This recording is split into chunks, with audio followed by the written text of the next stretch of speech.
Hello everyone, the फाइवर्स India के एक और वीडियो में आपका स्वागत है और आज हमारे साथ है पीयूष। और पीयूष हमारे साथ यार अपनी स्ट्रैटेजी शेयर करेंगे फाइवर्स के अंदर उन्होंने कैसे पे आउट्स लिए हैं और उनकी जर्नी में क्या-क्या स्ट्रगल्स आए, वो अपने ट्रेडिंग को किस तरह सस्टेन कर पाए फाइवर्स के साथ। सो इस वीडियो में बने रहिए यार, पूरा कॉल देखें, आप हमारी कॉन्वर्सेशन को देखें और अगर आपको लगता है कोई भी वैल्यूएबल चीज़ मुझे इस कॉल से मिली, वो आप अपने ट्रेडिंग प्लान, ट्रेडिंग सिस्टम के अंदर ऐड कर सकते हैं।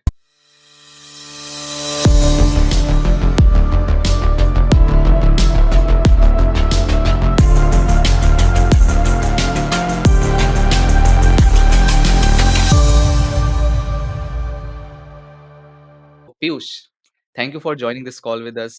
और मैं आशा करता हूँ यार आप जो भी अपने एक्सपीरियंसेस बताएँगे, वो हमारे फाइवर्स कम्युनिटी मेंबर को अच्छा लगेगा। सो क्या आप अपने थैंक बारे में थोड़ा इंट्रोडक्शन दे सकते हैं? आपने ट्रेडिंग जर्नी कैसे स्टार्ट करी और फाइवर्स के बारे में कैसे पता चला आप या फिर यहाँ पे पे आउट्स वगैरह लेने से पहले आपने कितने अकाउंट्स वगैरह परचेज़ किए, सब चीज़ें? For sure. First of all thank you Ravi, thank you 5% for having me. मेरी जर्नी की जो शुरुआत होती है, like I am a BTech petroleum engineering, I have completed my BTech in petroleum engineering. उसके बाद मैं उस टाइम जो है वो मार्केट सीखने का ट्राई कर रहा था। कंटेंट क्रिएशन में मैं पहले से था, उसी के साथ-साथ फिर मैंने मार्केट सीखने का स्टार्ट किया। तो जैसे सारों की जर्नी होती है, लाइक प्रोबेबली इंडिया में, I got started with Indian market. मैंने ऑप्शंस किए। ऑप्शन बाइंग में मेरे कुछ लॉसेस हुए, ऑप्शन सेलिंग में मैं ठीक-ठाक कर लेता था। देन मुझे कहीं से क्रिप्टो, एनएफटी ये सारी चीज़ें पता चली, फॉरेक्स की चीज़ें पता चली। Then back in I guess in 2022 मुझे फिर ये पता चला कि आपको लाइक अगर फंडिंग की ज़रूरत हो, तो आप फंडेड अकाउंट्स जो है वो बाय कर सकते हो। तो मैंने पहले एक फर्म का अकाउंट बाय किया था जो मैंने पास किया। और जैसे कि पहले टाइम लिमिट होती थी, अभी तो काफ़ी आसान हो चुकी है। प्रॉप फर्म जो है वो पास करना अकाउंट्स, पहले रूल्स ज़्यादा होते थे। प्लस एक टाइम लिमिट होती थी 30 डेज़ की फॉर फेज़ 1, 60 डेज़ की फॉर फेज़ 2, जो इनफ होती थी। ऐसा नहीं है बहुत मुश्किल, बट वो एक स्टिल एक बर्डन रहता था अपने सर पे एनी टाइम की 30 दिन में पास करना है, 30 दिन में पास करना है। और उसी के कारण कहीं न कहीं जो ट्रेडर है वो उसको पहले इनिशियल वीक में ही ब्लो कर देता था। तो ये चीज़ें उस टाइम थी, मैंने स्टार्ट किया, मैंने पहला मेरा अकाउंट पास किया एक फर्म के साथ। Then due to some reasons वो फर्म जो है वो शट डाउन होगी। Even before getting my pay out. Then उसके बाद जब मैं ये सारी चीज़ें कर रहा था, उसके बाद मैंने प्रॉप फर्म ट्रेड करना छोड़ दिया, बिकॉज़ थोड़ा विश्वास सा उठ गया था मेरा फॉरेक्स और बाकी चीज़ों से। Then I got placed in future First. मैं एज़ एन इंस्टीट्यूशनल ट्रेडर काम कर चुका हूँ। I used to trade in New York exchange and Chicago CME and ICE exchange. मेरे अंडर जो है वो एनर्जी सेक्टर था, मैं एनर्जीज़ ट्रेड करता था, जो कि gas oil, heating oil, NG और शुगर भी उसमें बाद में ऐड हो गई थी, बिकॉज़ शुगर पहले सॉफ्ट्स में काउंट होती थी, बट इथेनॉल पुश इतना बढ़ना शुरू हो गया कि उस कारण जो है वो शुगर भी इंक्लूड हो चुकी थी। तो while being in prop firm मैंने बहुत सारी चीज़ें सीखी, बहुत सारी जो मेरे मेंटर्स थे उन्होंने मुझे बहुत कुछ सिखाया। टूल्स हालाँकि बहुत ज़्यादा डिफरेंट थे वहाँ पे जो हम यूज़ करते हैं चार्ट छोड़ के, बट साइकोलॉजिकली मैं वहाँ से मुझे बहुत ज़्यादा बेनिफिट्स हुए। Then I give another chance to prop firm. मैंने मेरा पहला अकाउंट लिया। उसमें भी थोड़ी एक स्टोरी है, वो बाद में कवर करते हैं, बट मैंने मेरा पहला अकाउंट लिया, इट वाज़ ऑफ अराउंड 100 के। उसमें मेरा 3700 का जो है वो पे आउट आया था। बट उसमें स्टोरी ये थी कि जब मैं फर्म में काम कर रहा था, तो हमें ट्रेडिंग अलाउड नहीं थी। तो वो जो अकाउंट है वो मैंने मेरे डैड के नाम पे लिया था। And as you all know कि फर्म्स के रूल्स होता है, उनके रूल के हिसाब से चलता है कुछ। तो मेरे पापा महाराष्ट्र में रहते थे और मैं रहता था गुड़गाँव में। तो केवाईसी जो हुई थी वो हुई थी महाराष्ट्र से। और ट्रेड्स जो सारे पंच होते थे, अकाउंट लॉगिन्स होते थे, वो होते थे सारे गुड़गाँव से। तो मेरा अकाउंट ऑलमोस्ट 3700 $3,800 डॉलर का मेरा फर्स्ट पे आउट था 5% के साथ। पहला ही अकाउंट था जो मैंने बाय किया था। मैंने पास करने में उसे ऑलमोस्ट 2 महीने के आस-पास लगाए थे। बहुत धीरे-धीरे हाफ परसेंट रिस्क कर के मैं करता था। तो उसके बाद मैं पास हुआ, जब पे आउट की बारी आई तब पे आउट रिजेक्ट हो गया। रीज़न आया था कि ये रीज़न है कि कोई और ट्रेड कर रहा है। देन मुझे ये चीज़ या फिर लाइक मेरे इंस्टा पे भी अगर आप देखो तो मैं हर बार किसी को बोलता हूँ कि अगर आप मैक्स एलोकेशन या अभी स्टार्ट कर रहे हो तो गो विथ 5%। और वो एक चीज़ के कारण बोलता हूँ। वो चीज़ ये ऐसा है कि मेरा पे आउट रिजेक्ट होने के बाद जब मैंने क्वेरी उठाई, जबकि गलती मेरी थी, आई नो। जब मैंने तो there was a person name as Rubin, right? As your risk manager head. तो उन्होंने मेरी काफ़ी मदद की। और कोइंसिडेंटली मैं फ्यूचर फर्स्ट में यहाँ काम करता था और वो भी फ्यूचर फर्स्ट में किसी और कंट्री में काम करता है। तो हम कनेक्ट हुए, उन्होंने मुझे समझाया कि ये गलत है। But the best thing was कि उन्होंने मेरा पे आउट भी अप्रूव किया, उन्होंने मेरा अकाउंट भी जो है वो टर्मिनेट नहीं किया और उसके साथ-साथ उन्होंने मुझे एनकरेज किया कि that you have a good followers, तो आप थोड़ा समझाओ। और स्पेशली ये जो इश्यूज़ आता है कि कोई एक पर्टिकुलर ट्रेडर है वो किसी और नाम से ट्रेड कर रहा है, पेरेंट्स के नाम से बेसिकली। तो ये इंडिया से ज़्यादा आता है, तो इसके रीज़न क्या है? तो मैंने उन्हें बताया कि इंडिया में ऐसे-ऐसे कुछ रूल्स हैं। दूसरी रीज़न है कि कोई अगर 18 के नीचे हो, वो करना चाहे तो वो उनके पापा के नाम पे करता है। तो ये चीज़ें थी, तो उन्होंने डिक्लाइन तो नहीं किया, उल्टा पे आउट दिया प्लस मुझे एनकरेज किया कि आप आपके कम्युनिटी में समझाओ। देन यहाँ से मेरी जर्नी बेसिकली स्टार्ट हुई। मैंने फ्यूचर फर्स्ट ऑलमोस्ट अराउंड 2025 के एंड में जो है वो रिज़ाइन कर दिया और उसके बाद with my friend we started a trade floor in here in Pune. तो वहाँ पे लाइक बिकॉज़ मुझे पहले से पसंद है लोगों को एजुकेट करना, not in just of trading. But ये भी कि हमारे इंडस्ट्री में फिर वो चाहे प्रॉप फर्म हो, फिर वो चाहे ब्रोकर हो, एक बहुत बड़ा गैप है फॉरेक्स इंडस्ट्री में एजुकेशन का लोगों को नहीं पता कि मतलब लोग अनएक्सपेक्टेड जो है वो एक्सपेक्टेशन रखते हैं किसी भी प्रॉप फर्म के साथ या किसी भी ब्रोकर के पास से, तो वो फ़ील करना मैं सिर्फ़ ट्रेडिंग नहीं सिखाता, मैं अब लोगों को बैकग्राउंड तक सिखाता हूँ कि एलपी क्या होता है, ये स्प्रेड्स क्या होते हैं, ये क्यों होता है, क्यों हुँ, हुँ। थोड़े बहुत स्प्रेड्स बिना देखे लाइक लोग बोलते हैं कि हमें एक्स-वाई-ज़ेड फर्म या फिर एक्स-वाई-ज़ेड ब्रोकर ज़ीरो स्प्रेड देता है, बट ज़ीरो स्प्रेड पे कोई ब्रोकर चल ही नहीं सकता बिकॉज़ उनकी like whole and sole bread butter ही स्प्रेड्स या कमीशंस होता है, तो ये चीज़ सिखाना। तो उसके बाद we started a trade floor here in Pune. मैं मेरे कम्युनिटी के साथ रोज़ जो है वो ट्रेड करता हूँ वेदर ऑफलाइन ऑन फ्लोर या फिर ऑनलाइन ज़ूम पे भी। और उसी के साथ-साथ then we got some collab and या it's going on. So I think you have a very interesting journey being trading. Future First is a very good company. अगर आप ऑफलाइन ट्रेडिंग प्रॉप स्पेस में offline जाना चाहते हो then that's a very good company. So yes. मेरा next question है कि यार आपको टोटल कितना टाइम लगा प्रॉफिटेबल होने में since you started trading? I started trading in near about like end of 2018। मैं 18 का नहीं था उस टाइम। आप 2019 से कह सकते हो I started trading. I like मैं एक्टिवली ट्रेड नहीं करता था बट मैं आईपीओस के पीछे बहुत पागल था। उस टाइम बहुत आईपीओस आए। मैं सारे लाइक जितने भी 10-12 लोग दोस्त हो सारों के इसमें 15,000 का लॉट होता था। सारों के इसमें 15-15 हज़ार डाल के रखता था कि एक भी लग जाए तो बहुत है। फिर धीरे-धीरे मैं ट्रेडिंग की और मैंने पहले इक्विटीज़ किया, मैं अच्छा खासा प्रॉफिटेबल था मैं और कॉन्फिडेंट हो गया। I used to do affiliate marketing before that. तो मेरे पास फंड्स थे कुछ बाकी भी छोटी-मोटी चीज़ें मोबाइल बुकिंग और ये मैं करता था, तो मेरे पास फंड्स हो गए थे कॉलेज के टाइम पे। तो फिर वो फंड्स मैंने इक्विटी में डाले, आई वाज़ प्रॉफिटेबल तो मुझे लगा कि अभी ऑप्शंस करके देखते हैं, then I lost it all. तो फिर बाद में जो फंड आया मैं यूट्यूब पे बहुत सारे मेंटर्स हैं specifically for option selling like MK Docs वगैरह सारे लोग थे। तो मैंने उनसे सीखा, ही वाज़ अ सीए तो सीए थे वो, मैं उनसे ऑप्शन सेलिंग सीखा, मैंने ऑप्शन सेलिंग में एक्सप्लोर किया। फंड्स बहुत ज़्यादा लगते थे, रिटर्न मतलब डिसेंट ही बनता है उस टाइम लेकिन होता है ना जब आप नए आते हो you have lot of expectation from trading कि आप 100% तो छोड़ो लेकिन 10, 20, 30, 40% आप मंथली बना दोगे। वो कहीं न कहीं ऑप्शन सेलिंग में मिसिंग लग रहा था मुझे। जो मैं पैसा डाल रहा हूँ but it was profitable, it was sustainable जो भी मेरे लॉसेस हुए ऑलमोस्ट मैंने कवर किए हैं ऑप्शन सेलिंग से बिकॉज़ मैं वहाँ एक लंबे टाइम तक स्टिक था। हुँ, हुँ। या सो आई थिंक हमारे जो व्यूअर्स हैं यार इंडिया में मोस्टली लोगों ने इंडियन मार्केट किया होगा ट्रू। और ऑप्शंस इज़ समथिंग यार जो स्टार्टिंग में नहीं करना चाहिए। अगर आप inexperiences option right. Can really dent your portfolio. True. So maybe because lack of awareness is there, that is why people jump into options. But okay, now you are here. So क्या आप अपना फाइवर्स का dashboard दिखा सकते हैं कि या basically account size क्या है और लॉट्स कितने लेते हैं आप, कौन-कौन से एसेट्स ट्रेड करते हैं, ओवरऑल पे आउट कितना है आपका, ये सब? Sure. Actually, I have total payout of around 1800 something dollar with different firms and with Fiverr जैसा मैंने बताया जो अकाउंट ऑब्वियसली अभी लॉग इन नहीं है कि पापा का अकाउंट था तो उसमें 3.8 के था and I hmm, have hmm. Another account with me which is my own तो वो मैं शेयर करता हूँ उसमें अराउंड 7000 के आसपास जो है वो पे outs.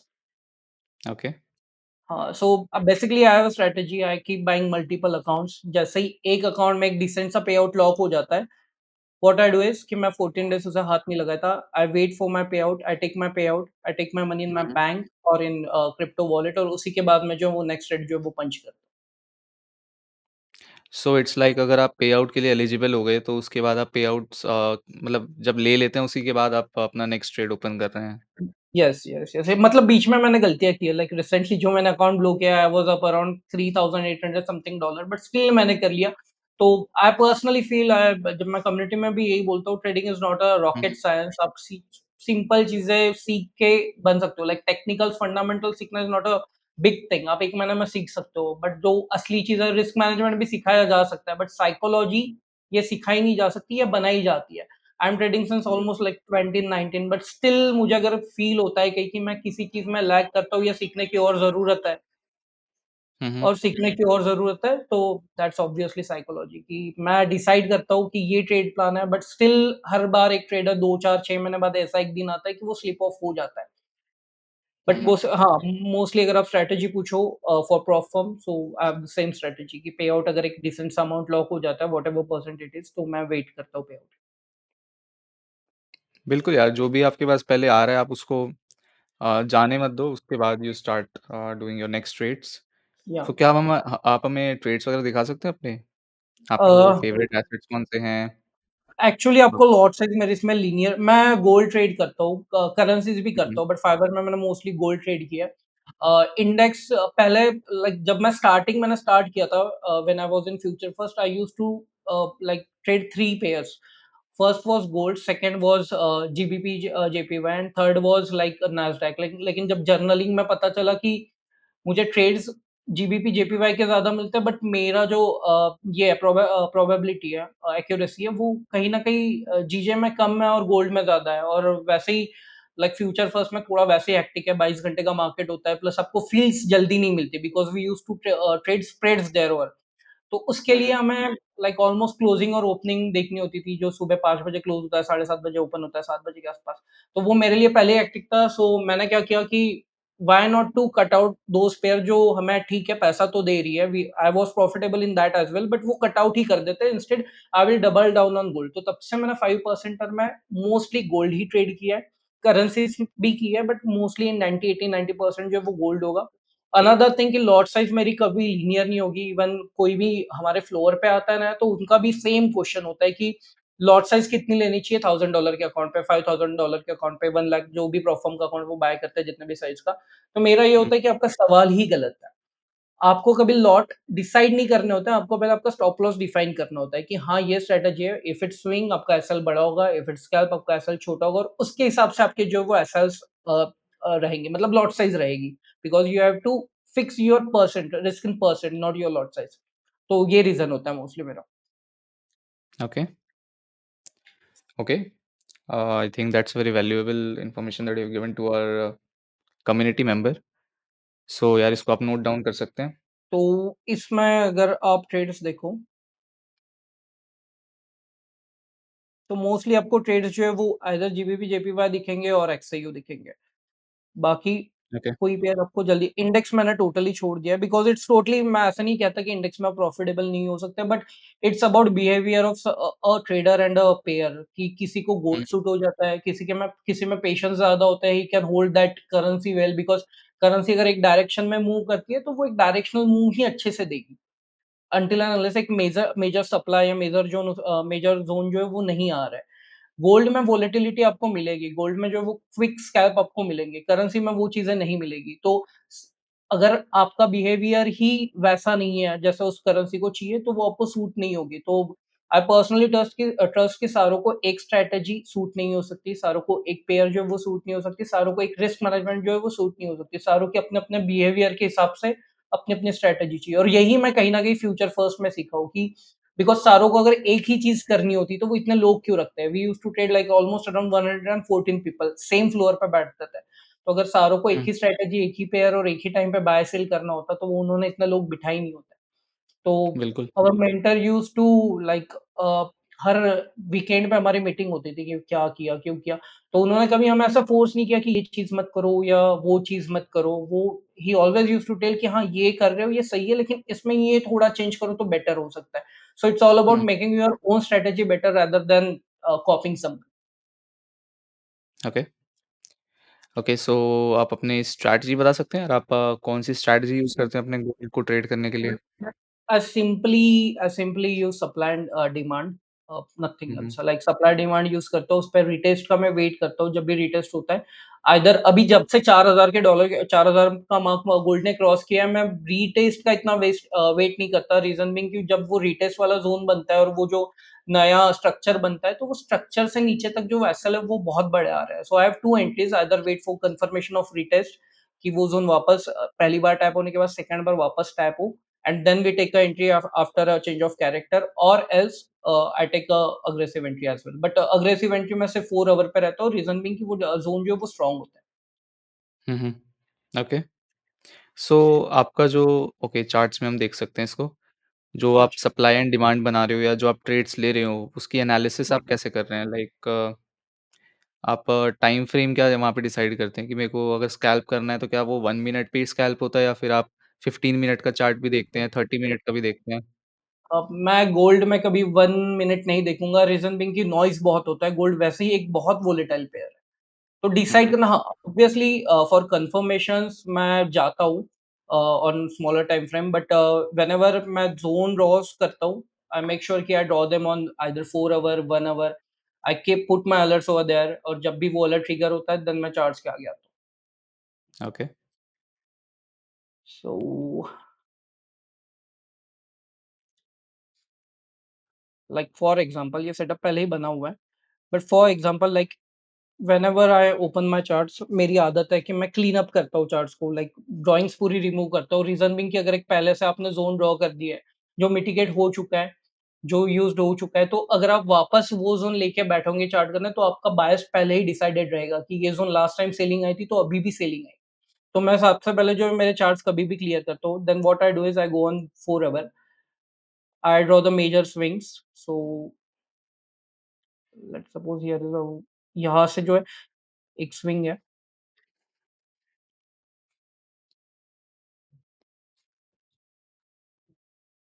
then we have another over here,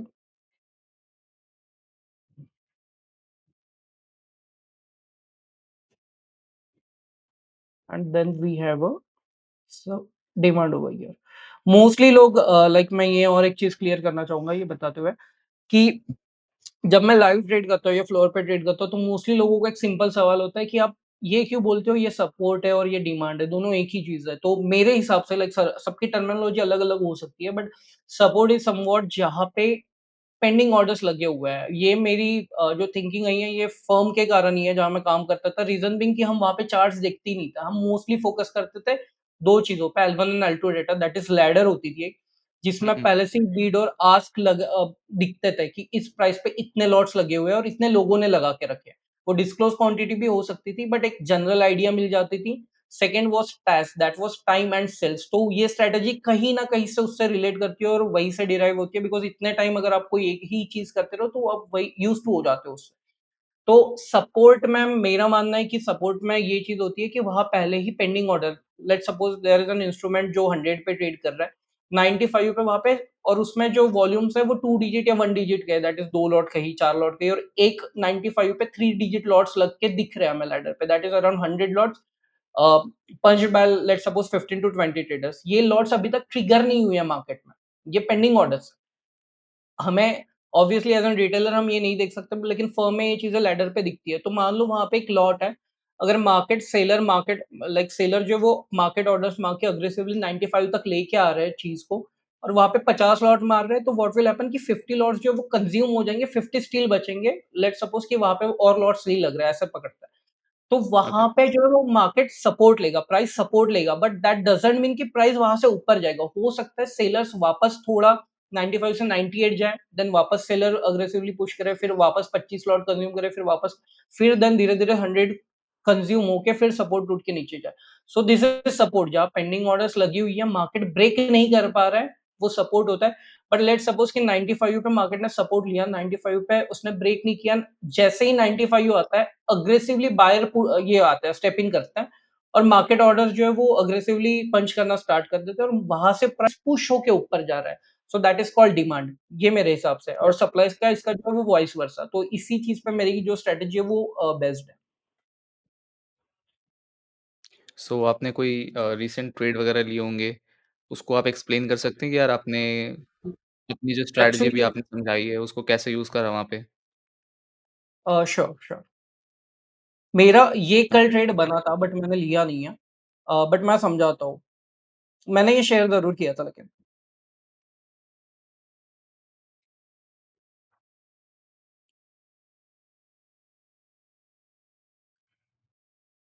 after marking the zones मैं 1 ऑवर पे आता हूँ। 1 ऑवर पे ज़्यादा चेंजेस तो आते नहीं है कभी, बट स्टिल 1 ऑवर पे जो है वो मार्किंग मैं थोड़ी प्रिसाइज़ कर लेता हूँ।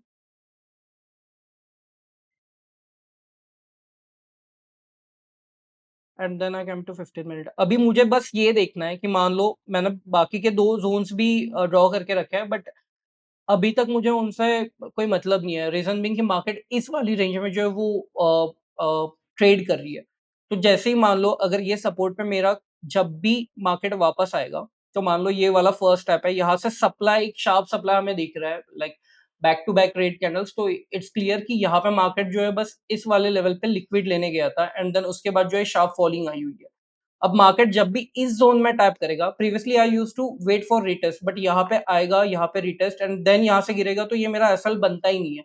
सो what I do is I take a aggressively entry कि जब भी उस ज़ोन में मार्केट वापस जाए, I will keep my SL above this and I will keep my TP like 1:2 is what I follow and for currency I go for 1:3। तो अगर ये वाला ज़ोन पे भी ट्रेड अगर हम देखें तो सप्लाई पे मार्केट है। लिक्विडिटी ग्रैब करके जब मार्केट नीचे क्लोजिंग देता है that's a A plus probability setup for me कि मार्केट लिक्विडिटी ग्रैब कर चुका है और उसके नीचे जो है वो क्लोज कर चुका है। So if it's a supply zone for me और अगर मार्केट इसके ऊपर जो है वो लिक्विड लेके आ रहा है, देन यहाँ पे मेरा जो है वो सेटअप बनता है। हुँ, हुँ। इसके आसपास। ये वाला अगर आप देखोगे तो ये एक लो बना हुआ था। जब यहाँ पे लो बना वी डोंट नो कि मार्केट ऊपर जाके नीचे आएगा या नहीं। बिकॉज़ वो एक स्ट्रक्चर भी हो सकता है हाई लो बिकॉज़ मार्केट सिर्फ ऊपर जाएगी नहीं। तो दैट्स व्हाई मैं कन्फर्मेशन के लिए जो लास्ट लो है वो ब्रेक करने का वेट करता हूँ कभी भी और मेरा एसएल जो है वो इसके ऊपर आस-पास कहीं न कहीं होता है। सो जैसे आपने अपनी स्ट्रैटेजी शेयर करी यहाँ पे 1:2 का आपका रिस्क रिवॉर्ड भी है। सो हुँ, हुँ। मेरा क्वेश्चन था यार जैसे आपके पास 60 के का फंडेड अकाउंट है तो आपका एवरेज रिस्क क्या रहता है पर ट्रेड?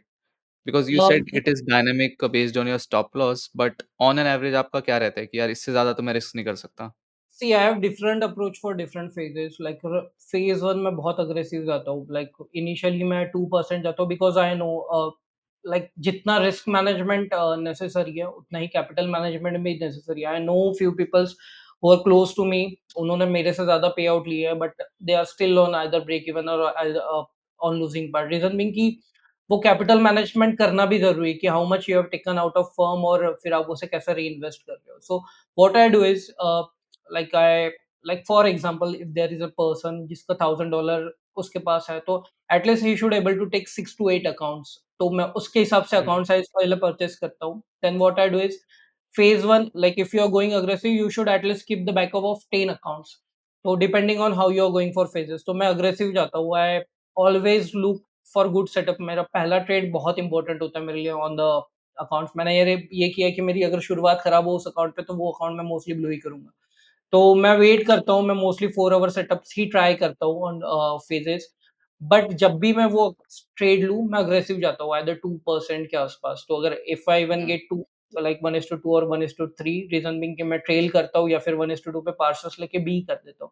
तो मेरा हुँ, आधा काम वहीं पे हो जाता है लाइक 4 टू 5% अब बट वैसे चीज़ें हर बार जाती नहीं है जैसी प्लान्ड होती है।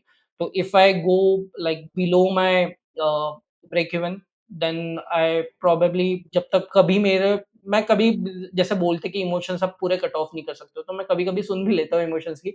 तो रीज़न बीइंग अगर 1-2% ही डाउन है then I still try second trade with 2% but अगर वो भी गलत होता है नाउ आई एम 4% डाउन तो अभी मैं जो है मैं ट्राई करूँगा मैं 1% या हाफ परसेंट के आस-पास हो। रीज़न उसके पीछे भी डिपेंड करता है कि वो अकाउंट मेरे लिए कितना इम्पोर्टेंट है। इफ इट्स 200 के account then obviously I am not going to go that much aggressive because वो ब्लो होने के बाद मुझे फ़र्क पड़ेगा। इफ इट्स हुँ, 5000 10,000 5000 20,000 60,000 से भी मैं लाइक थोड़ा नॉर्मली ही जाता हूँ बट इफ इट्स 20,000 अकाउंट तो मैं नहीं सोचता कि आई एम इन ड्रॉडाउन और मैंने रिस्क कम करना चाहिए। उसके हुँ, बाद आपने जैसे पूछा कि रिस्क कितना लेते हो? तो सेम है phase 1 I go with 2% phase 2 थोड़ा इम्पोर्टेंट हो जाता है, रीज़न बीइंग कि कहीं न कहीं बैक ऑफ द माइंड रहता है कि अगर मैं यही यहाँ से फ़ेल करूँ तो मुझे पहले 8% वापस बनाना है, फिर वापस जो है वो बचे हुए 5 बनाना है। तो उसपे मैं 1% के आस-पास रखना प्रेफ़र करता हूँ। If I am in profit, I am getting high probable setup, then again I risk 2%, but risk break even के नीचे मैं रिस्क नहीं करता उसपे ज़्यादा। And in funded I prefer half और 1% अराउंड दैट। ओके। हाँ, so so like I I do sometime pyramiding, averaging थोड़ी बहुत मैं कर लेता हूँ, तो उसमें जो है मेरा आप हार्डली मान लो 1.5 1.8 तक जा सकता है रिस्क। ओके, आई या think that's a very practical advice जो मिलनी चाहिए हमारे ट्रेडर्स को कि अकाउंट्स के साथ-साथ आपको अपना बैंक का भी मैनेजमेंट करना पड़ेगा, वरना हाँ जी, बैंक के कहीं आप अकाउंट्स परचेज़ करते जा रहे हो तो वहाँ पे डेंट ना पड़ जाए, तो दैट्स वेरी एग्ज़ैक्टली, इंपॉर्टेंट। और एग्ज़ैक्टली। बाइफरकेशन के बारे में आपने बात करी कि different accounts low, that's very good thing. अच्छा, जो आप हुँ, हुँ। पेआउट्स वगैरह लेते हो उसके बारे में थोड़ा बताओ because in India lot of traders have this question कि या पेआउट्स में हम कहाँ पे लें, उसको सेफली अपने बैंक तक कैसे पहुँचाएँ? So I want to know your opinion on this. You want to know like लोग कैसे कर सकते हैं या मैं कैसे करता हूँ? आप बिकॉज़ कैसे करते हो? That's very important. See, what I do is, like we do have a physical floor. Mostly सारे traders ही है. We do have a cafe in Pune. तो वहाँ पे भी सारे traders ही आते हैं. तो mostly USDT you already know कि hyped up है, इंडिया में महंगे मिलते हैं. तो connections बने हुए हैं. We do have some trader जो जिनकी रोजी रोटी बाय सेलिंग है. USDT बाय करते हुँ, हैं, हुँ। USDT सेल करते हैं. ठीक है. We have some people जो personally trade करते हैं. I'm like apart with trading, I'm also working as an BD with a broker. तो वहाँ पे क्या होता है, वहाँ पे भी मुझे सीधे-सीधे क्लाइंट्स मिल जाते हैं। तो यहाँ पे ये चीज़ नहीं है कि लेने वाले नहीं है, उल्टा मेरे पास हुँ, यूएसडीटी नहीं होता, ऐसा होता है। तो what I do is I take my payouts in rise और उसके बाद मैं हुँ, उसे ट्रस्ट में लेके फिर मैं कैश करता ओके, ओके, हूँ। या और ठीक है। लोगों को अगर ये चाहिए कि वो थोड़ा ट्रस्टेड इससे जाए तो बेटर है कि फिर आप बैंक में लो instead of going, because I know as I said कि लाइक रोज़ नए लोग आते हैं ट्रेडर पे, रोज़ नए चेहरे आते हैं, तो उनके साथ-साथ रोज़ नई स्टोरीज़ भी आती है, कि ये हो गया, वो हो हुँ, गया, मतलब थोड़ी शेडी थिंग्स। तो बेटर है if you don't have connection, if you don't have any trusted connections अगर बोलना चाहे तो, बिकॉज़ कनेक्शंस तो आजकल बन जाता है। तो if you don't have that, directly go with the bank. Rate कम मिलेगा, ऑब्वियसली रेट कम मिलेगा, थोड़ा बहुत टैक्स भी जाएगा, but it's the hmm, best thing you can do, because अगर आप गलती से थोड़े बहुत पैसे ज़्यादा कन्वर्जन के लिए या फिर थोड़े बहुत ज़्यादा पैसों के लिए आप चले गए इन मेथड से और वहाँ पे अगर थोड़ा भी लाइक कोई भी गलत फंड्स आपके अकाउंट्स में आ जाता है, लाइक आप कैश कर सकते हो या फिर आप P2P में ऑनलाइन भी होता है। वो गलती गलत वाला फंड अगर आपके इसमें आ जाए तो जितना बना है 2-3 रुपए पर यूएसडीटी के लिए आप देख रहे हो, तो वो सारा चले जाएगा, प्लस बैंक अकाउंट फ्रीज़ होगा। मेबी उस अकाउंट में आपकी ज़िंदगी की सेविंग हो, कुछ हो, तो वो लाइक अगर 10,000 भी गलती से आपके इसमें गलत वाले इन्फेक्टेड आ गए, आपके बैंक अकाउंट 10 लाख भी हो, फिर भी वो फ्रीज़ होगा। अनफ्रीज़ करने का भी लाइक सॉल्यूशंस हैं, बट इट्स वेरी हेक्टिक, बिना पैसे के लाइक यू नो दैट कि काम नहीं होने। बिल्कुल। मेरे और साथ भी अगर हो रखा है यार ये पेआउट्स यूएसडीटी से मैंने लिए थे और बैंक अकाउंट गॉट फ्रीज़ सो हाँ जी। एज़ अ ट्रेडर यार अगर आप पेआउट्स ले रहे हो सो इट्स वेरी इंपॉर्टेंट आपका अकाउंट ही अलग हो और जो सेविंग हो रही है एग्ज़ैक्टली। वो अलग अकाउंट में हो। Hmm, exactly, exactly. और मेक श्योर कि दोनों अकाउंट कभी एक-दूसरे से like even if you send money from that account to this, वो दोनों फ्रीज़ होंगे। तो ऐसे केसेस है, करेक्ट। प्लस एक एक आई नो अ पर्सन जो फ्लोर पे आते थे, उन्हें डील मिली कि ₹102 लाइक यूएसडीटी का नॉर्मल रेट 90, 93, 94 तक जाता है, depending on the hmm, hmm, like अगर क्रिप्टो ज़्यादा गिर गया तो ऑब्वियसली यूएसडीटी के रेट स्पाइक अप होते हैं because everyone wants to buy BTC and उसके लिए आपको यूएसडीटी लगेंगे। बट हुँ, हुँ, उन्हें ऑफर आई थी 102, मतलब ₹100 के भी ऊपर पर यूएसडीटी, और ग्रीड के मारे उन्होंने वो कभी खुद ही ऑनलाइन नहीं लेते बट ग्रीड में उन्होंने ले लिया and now I think I don't know where he is now, but उन्हें लाइक जेल भी जाना पड़ा था। रीज़न बीइंग कि वो जो फंड्स थे वो पूरे बाहर से आए थे और पूरे गेमिंग फंड्स थे। तो बेटर है कि सो लाइक 2, 4, ₹5 के लिए आप मत देखो, go with the bank hmm, hmm, methods if you want. Okay, okay. Hmm, hmm. So अच्छा, जो नया ट्रेडर है उसको आप क्या एडवाइस देंगे? अगर वो ट्रेडिंग इंडस्ट्री में आना चाहता है, अपना खुद का फंड बनाना चाहता है या प्रॉप फर्म के साथ भी ट्रेड करना चाहता है, so what's the most valuable advice जो उसका टाइम बचा सकता है और उसके काफ़ी पैसे भी बचा सकता है? सी आपने जैसे पूछा खुद का फंड्स बनाना चाहे prop firm, so the prop firm is the best thing you can like use right now for funds, but उसी के साथ-साथ आपका पर्सनल अकाउंट होना भी उतना ही ज़रूरी है। हुँ, हुँ, बिकॉज़ रूल्स अलग होता है, सारों की ट्रेडिंग स्टाइल अलग होती है, प्रॉप फर्म के रूल्स अलग होते हैं, डिफरेंट डिफरेंट प्रोफॉर्म्स के, तो यू शुड नो कि ये प्रोफॉर्म मुझे सूट करती है, ये ट्रेडिंग स्टाइल इनको सूट करती है, because they are organisation, they are like obviously उनके रूल्स होंगे। But hmm, hmm. When it comes to a broker account तो उनके कोई रूल्स नहीं होंगे। You can hedge, like I am against hedging but still some people do it. तो अगर वो कर रहे हैं, हेज कर रहे हैं या फिर स्कैल्प कर रहे हैं, तो ये सारी चीजें वहां पे इतने हार्डकोर रूल्स नहीं होते, तो दोनों होने चाहिए। तीसरी चीज़ ये है कि वो जब नए आ रहे हैं, उन्हें उनका फंड्स बनाता है, तो ROI on perform is huge. You can't make it on your personal account, that's the fact. But the या थिंग इज़ कि do you have any journaling, do you have any back testing data? आपने आपका account, personal account कभी trade किया है या नहीं किया है? बिकॉज़ आप अगर बस ब्लाइंडली अकाउंट्स बाय करते रहो जाओगे, तो आप एक लूप में फँसते हो, और ये लूप जो होती है, एक होप की होती है कि मुझे बस एक अकाउंट पास करना है, उसमें से मेरा पे आउट आ जाए, तो मेरे पिछले बैकलॉग्स भी क्लियर होंगे, प्लस मैं फंड्स भी लाइक अच्छे खासे बना लूँगा। और हुँ, हुँ। ये ज़्यादा होप्स होती है, because psychology and emotions is something which you can't avoid even if you want. और जब भी आप ट्रेडिंग करने हो, at least if you are like demo पर इमोशंस नहीं होते, और वही सबसे डिफिकल्ट चीज़ है। तो if you are new, just get your basics done. आप टेक्निकल्स, फंडामेंटल्स, थोड़ा बहुत नॉलेज सीख लो, at least for starting your journey. Then at least make a small account with a broker, 100, 50, $200 can, like जो भी प्रोफर्म्स के आपके रूल है, ट्राई ट्रेडिंग लाइक कि वही रूल्स आपको इस अकाउंट्स पे इम्प्लीमेंट करना है, ऐसा कुछ। Hmm, hmm. If you think कि आप 2-4 बार ये कर चुके हो, then you should definitely go with the prop firm. वहाँ पे फिर से एक बैरियर आएगा, वो आएगा अकाउंट साइज़, बिकॉज़ $200-400 देखे उसके लॉट साइज़ बैठा है। आप जब बड़े अकाउंट पे जाओगे, तो वो सडन एक इमोशंस का ये जो फ्लो आता है, वो नया-नया नहीं सँभाला जाता है। But hmm, hmm. Start with $5000, 20K, छोटे-छोटे accounts low, you can make good money out of it as well. ऐसा कुछ ज़रूरी नहीं है that you should always go with the 100K only. जब आपके 5-10 हज़ार पास हो जाए, उन्हीं फंड से आप ट्राई करो बाय करने का, उन्हीं पैसों से आप ट्राई करो स्केल अप करने का।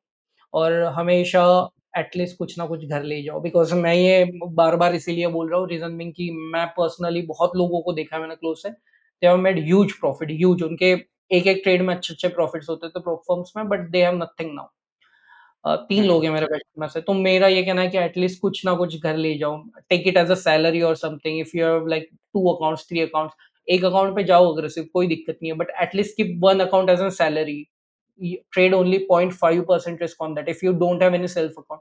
If you have a self account, then use that account as a salary and perform आप scale करने के लिए use कर सकते हो। Even मेरी जो community है, we mostly like trade self accounts, और उसी के साथ साथ performs भी हम करते हैं। तो what we do and what I suggest is कि market सीखना is not a huge deal, market में रहना बड़ी चीज़ है। आई नो मेनी पीपल्स जिन्होंने साथ कंटेंट क्रिएशन भी स्टार्ट किया था, जिन्होंने साथ में ही मार्केट भी स्टार्ट की थी, इंडियन मार्केट्स में थे वो, but they are like doing other things now, they are not into trading, reason being कि वो टिक नहीं पाए। तो टिकने का सीधा-सीधा एक ही ये है, what I suggest, take 1% risk, जो सेल्फ अकाउंट होगा, टेक 1% रिस्क पर ट्रेड। 100 ट्रेड्स आप एक लाइन में गलत नहीं कर सकते हो, it's not an option. Options में क्या होता है, टाइम डीके भी आ जाता है, so your accuracy is now 33, 33, 33। अगर साइडवेज हुआ तो 33 अपर गया, बट फॉरेक्स में प्रोबेबिलिटी बाय डिफॉल्ट ही तो 50-50 आ रही है आपकी। You just have to find your edge, और उसी के साथ-साथ आपको रिस्क मैनेजमेंट प्रॉपर कर देना है। अगर आप रिस्क मैनेजमेंट कर रहे हो, 1% रिस्क पर ट्रेड, तो आपका अकाउंट ब्लो हो नहीं सकता। You will sustain in market for sure. अगर आप मार्केट में सस्टेन कर रहे हो, आप मार्केट के अप्स एंड डाउन्स देख रहे हो, आप मार्केट में इवेंट्स देख रहे हो बड़े-बड़े, जो इससे पहले हुए नहीं है, तो आप वो आपको लाइक एक शील्ड की तरह काम करेगा नेक्स्ट टाइम जब आपका अकाउंट ग्रो करोगे।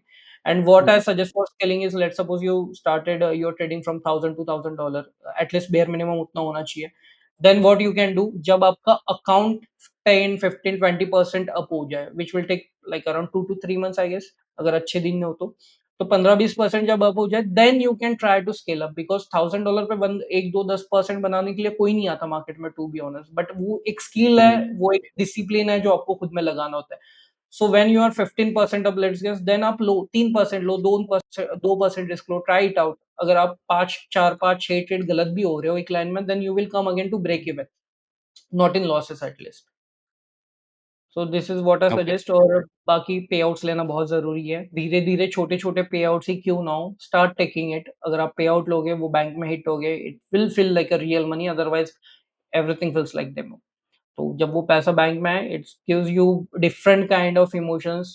यू स्टार्टेड यू लाइक आप जो है वो ट्रेडिंग के लिए थोड़ा और ज़्यादा सीरियस हो जाते हो, वो पैसों के लिए सीरियस हो जाते हो, आप ऐसे ही दाएँ-बाएँ जो है वो अकाउंट्स ब्लो करना बंद कर देते हो। Hmm, hmm. So thank you so much Piyush यार, काफ़ी इम्पोर्टेंट एडवाइस दी आपने हमारे ट्रेडर्स को। सो आई होप यार आप सभी को बहुत कुछ सीखने को मिला होगा इस पॉडकास्ट से, और मैं आशा करता हूँ यार आप भी पे आउट्स लेंगे, अकाउंट्स पास करेंगे, एंड इवेंचुअली यार you will make yourself in a very good position. So thank you for joining this call with us, Piyush. Thank you And so much. yeah, once again. okay, bye bye. Bye bye, bye bye, have a good day. Thank you.